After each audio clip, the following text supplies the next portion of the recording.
আসসালামু আলাইকুম বন্ধুরা, এই পর্বে আপনাদেরকে দেখিয়েছিলাম সেন্ট মার্টিনের ভিতর থেকে হোন্ডা ভাড়া করে আমরা সেন্ট মার্টিন ঘুরবো বলে যে হোন্ডা নিয়ে বের হয়েছিলাম, সেটা এই পর্যন্ত আপনাদেরকে ভিডিওটা দেখাইছিলাম। তো এরপরে আমাদের এখান থেকে আবার নতুন করে যাত্রা শুরু হলো। এই বালুর ভিতরে হোন্ডা চালানো যে কত কষ্টের, আসলে সেই দিন অনুভব করেছি আমি যে কত কষ্ট এই বালুর ভিতরে হোন্ডা চালিয়ে নিয়ে যাওয়া।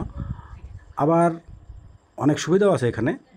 একটু ভিজে ভিজে জায়গা দিয়ে হোন্ডা ধরলে দেখা যাচ্ছে খুব সুন্দর স্মুথভাবে যাওয়া যাচ্ছে।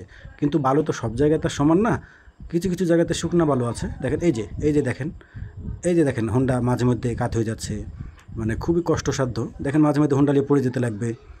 এখনই আমি হোন্ডার পিছনে বসে আছি, দেখেন যাওয়া খুব মুশকিল, খুব মুশকিল। আর দেখেন সাইডের দৃশ্যগুলো কত সুন্দর, চারিদিকে একবারে বন্য গাছে ভরা। সমুদ্রর বিচ দিয়ে হোন্ডাতে চড়ে আমরা 3টা হোন্ডা নিয়ে দেখছি আর যাচ্ছি। দেখেন বিচগুলাতে সমুদ্রের ঢেউগুলা খুব